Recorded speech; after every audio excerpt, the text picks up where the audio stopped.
name is William Mokoena, the man who was mauled by the tiger from Walkerville side. People are saying, they are saying that I'm number 5 survivor in the world to survive a tiger. Nobody survives a tiger. And unfortunately, I believe it. Because if those people didn't arrive, I was supposed to be dead.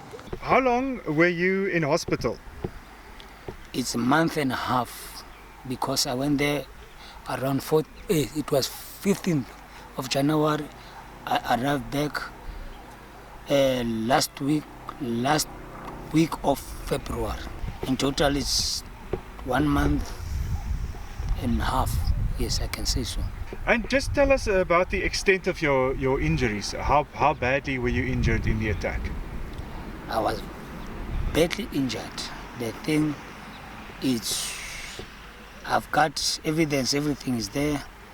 So I can't show you right now because now we are on an interview, but it's very bad. On the outside, okay, you can see it's healed, but it's a deep wound.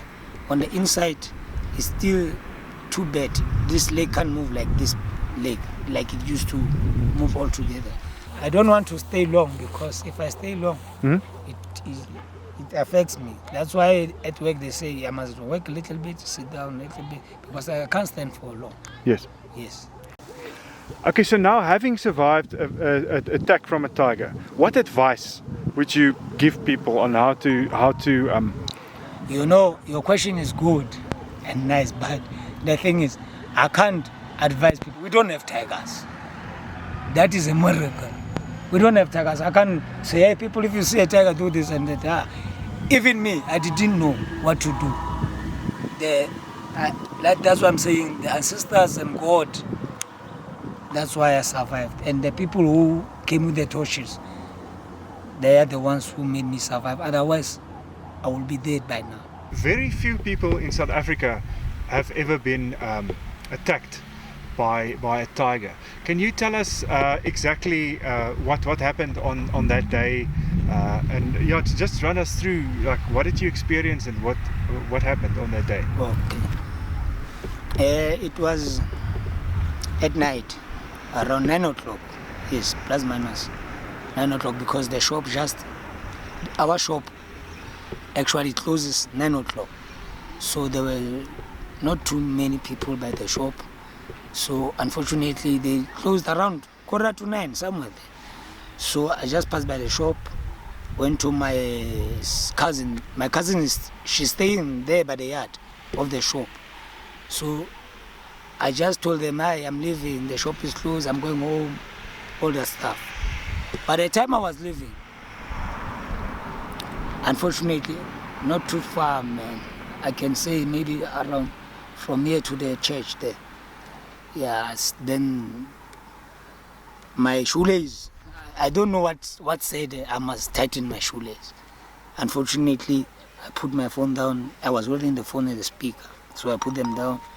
By the time I was trying to tighten my shoelace, I don't know where did that thing appear from. That thing just came from here, which means that thing was coming, I was going. Which means that thing, it did show me that this guy is coming this side. Then it did hide itself, but it didn't hide it. You know what is a cat? A cat, it just laid down because it can see that this guy is coming. So there's no use of me threatening. Let me wait until I came. By the time this thing appears right here, I found myself there. By the time I fell down, I fell with my back down. By the time I fell down, this thing was right here. Unfortunately, my man, I don't know, quickly, I see this thing attacking, and my legs were on top of me already because I'm laying with my back down. Then I started kicking it. Then, yes, you know what happened? I experienced something that I didn't even expect that thing. I fought with that thing, and I was screaming, this thing is making noise. If it gets quiet at night, if I'm alone, I can still hear that sound of that thing. So unfortunately, my cousin, she did hear me screaming. Then she came with his husband. She came with his husband with the torches. They were holding the stick and the campers, whatever they did came with. But because of the light, the torch, that thing, they were almost nearby. We were still fighting with that thing. It was nearby. They were nearly nearby me. Then it saw the torch because they were lighting on us. Then it fled, but not too far. We talked about, like, okay, the physical injuries. Okay, you say on the outside it's healed, but it still hurts on the inside. Tell me, psychologically, I mean, is there any trauma still left? I mean, obviously, sir. Yeah. Some of the nights I can dream about that thing.